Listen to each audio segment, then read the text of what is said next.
This is the edge of the world's most hostile continent, where temperatures plummet to minus 89 degrees Celsius, winds howl at 200 miles per hour, and for 6 months of the year, the sun never rises. This is Antarctica, a place so brutal that it should be completely uninhabitable.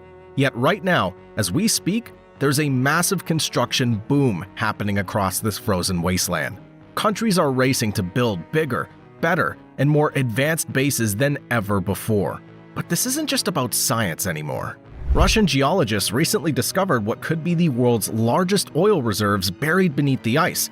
We're talking about 511 billion barrels of oil, worth more than twice of Saudi Arabia's entire reserves. And with the Antarctic Treaty set to expire in 2048, nations are positioning themselves for what could become the greatest resource grab in human history. Welcome to the most extreme construction race on Earth. Let's start with the obvious question. Why would anyone want to build anything in Antarctica? This continent is nature's ultimate test of human endurance. We're talking about a place where your breath freezes mid-air, where metal becomes so brittle it shatters like glass, and where a single mistake can mean death. The average temperature in the interior ranges from minus 70 to minus 40 degrees Celsius in winter, and that's on a good day. During the darkest months, parts of the continent are plunged into complete darkness for half the year. But despite these absolutely insane conditions, Antarctica isn't empty. Far from it. Right now, there are over 70 research stations scattered across the continent, operated by more than 30 different countries. During the summer months, when temperatures rise to a balmy minus 15 degrees, the population swells to around 5,000 people. Come winter, only the hardiest souls remain. About 1,000 brave individuals who essentially become cut off from the rest of civilization for months at a time. Now, building anything in Antarctica isn't like your typical construction project anywhere else in the world. You can't just call up the local Home Depot and order some lumber. Every single bolt, every piece of equipment, every building material has to be shipped or flown in from thousands of miles away. And once it arrives, you're working in conditions that would make a Siberian winter feel like a tropical vacation. Most buildings are prefabricated. Think of them as massive IKEA flat packs designed to survive the apocalypse. They're built elsewhere, tested, broken down, shipped to Antarctica, and then reassembled by teams working in extreme cold with limited daylight. That's how they've been able to put up most of the buildings here. Now, let's take a look at some of them, shall we?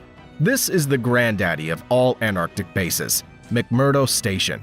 This American outpost is less like a research facility and more like a small city that happens to be located at the bottom of the world. Established in 1956, McMurdo can house over 1,200 people during peak summer months. It's got everything you'd find in a regular town: shops, bars, a post office, even a small cinema. But don't let that fool you into thinking it's comfortable.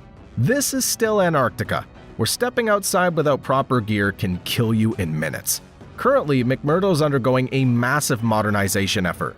The old buildings, many dating back decades, are being replaced with state-of-the-art facilities, designed to be more energy efficient and better suited to the harsh environment. But do you want to hear what's most interesting about this station? McMurdo sits on Ross Island in the Ross Sea, and its strategic location gives the United States a significant foothold in one of Antarctica's most resource-rich areas. Very clever. On the complete opposite end of the spectrum is Russia's Vostok Station. If McMurdo's Antarctica's bustling metropolis, Vostok is its equivalent of a remote frontier outpost. This station holds the world record for the coldest temperature ever recorded on Earth, minus 89.2 degrees Celsius. But Vostok isn't just notable for its bone-chilling temperatures. It sits directly above Lake Vostok, a massive freshwater lake that's been sealed beneath the ice for millions of years. Russian scientists have been drilling down through miles of solid ice to reach this hidden lake, and what they found has implications far beyond Antarctica. Lake Vostok is roughly the size of Lake Ontario, containing pristine water that's been isolated from the surface world for eons. Some scientists believe it could harbor unique forms of life, while others see it as a preview of what we might find beneath the ice on Jupiter's moon, Europa. But Russia's ambitions in Antarctica go far beyond just one station. They're expanding their GLONASS satellite monitoring network across the continent, essentially creating their own version of GPS to challenge American dominance in global navigation systems. They've also been one of the most vocal opponents of creating new marine protected areas in Antarctic waters, raising questions about their long-term intentions. Meanwhile, China's been making moves that have caught everyone's attention.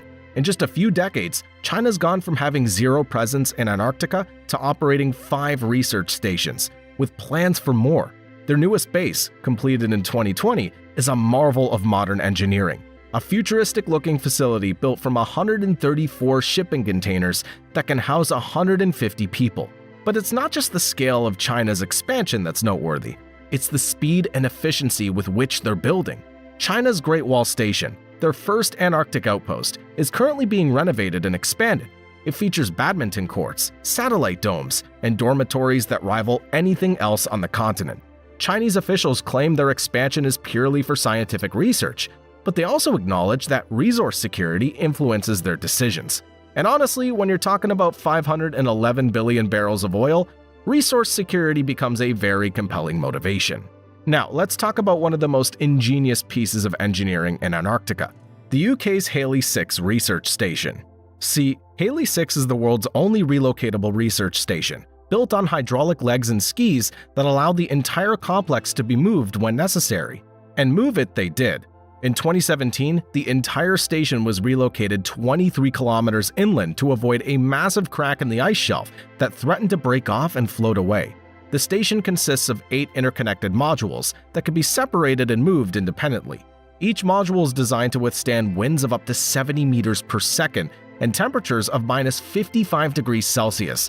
The aerodynamic design helps reduce snow accumulation, while the elevated structure prevents the station from being buried during blizzards. It's like something out of a science fiction movie, except it's real and it works. But building bases is only half the challenge. Getting supplies to these remote outposts requires some of the most extreme logistics operations on the planet. Take the South Pole Traverse, an American operation that involves a 995-mile journey across some of the most desolate terrain on Earth. Massive tracked vehicles pulling cargo sleds make this journey annually, taking about 40 days each way to deliver fuel and supplies to the Amundsen Scott South Pole Station. This isn't any typical road trip. The Traverse crosses crevasse fields, navigates around massive ice formations, and deals with weather that can change from relatively calm to life-threatening in minutes. The convoy includes fuel tankers, cargo haulers, and support vehicles, all designed to operate in conditions that would destroy normal equipment. One breakdown in the middle of nowhere could spell disaster for the entire operation. And speaking of isolation, let's visit Concordia Station, a joint French-Italian research base that takes the concept of remote to a whole new level. Located on the Antarctic Plateau, Concordia is so isolated that the European Space Agency uses it as a training ground for Mars missions. During the Antarctic winter, the station is completely cut off from the outside world for 9 months. No flights in or out, no supply deliveries, nothing.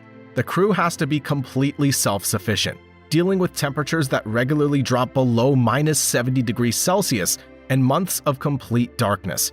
Think about it. The psychological challenges of living at Concordia are so extreme that researchers study the crew members themselves, gathering data on how humans cope with prolonged isolation, extreme cold, and sensory deprivation. It's the closest thing to a Mars colony that we have on Earth, and the lessons learned here will be crucial for future space exploration. But while scientists are studying penguin behavior and ice core samples, there's an elephant in the room that's getting bigger every year: the massive oil and gas reserves buried beneath the Antarctic ice. The recent Russian discovery of 511 billion barrels of oil gave everyone goosebumps. To put that in perspective, that's 10 times the North Sea's entire output over the last 50 years, and more than double Saudi Arabia's proven reserves. But there's a problem. The Antarctic Treaty, signed in 1959, currently prohibits any commercial mining or oil drilling on the continent. But that treaty is up for review in 2048, and many experts believe that's when things will get really interesting.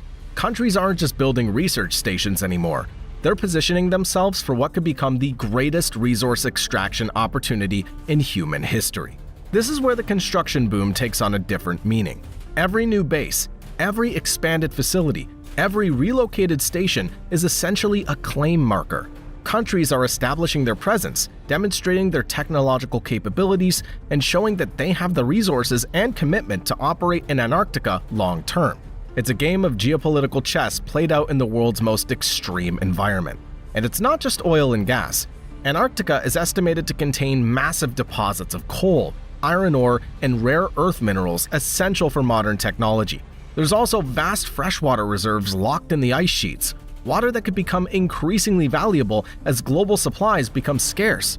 And then there's the krill fishing, where countries like China and South Korea are already expanding their operations in Antarctic waters. Some nations are literally staking their claims through construction. Argentina and Chile have been steadily building up their Antarctic presence for decades, with 11 babies actually being born on the continent between the two countries, starting back in 1978. It sounds absurd, but having citizens born on Antarctic soil could potentially strengthen territorial claims under international law. So, what we're seeing is a race like we haven't seen in a long time. And here, things get a lot more challenging. The construction in Antarctica is unlike anything else on Earth. Every project requires years of planning, specialized equipment, and backup plans for the backup plans.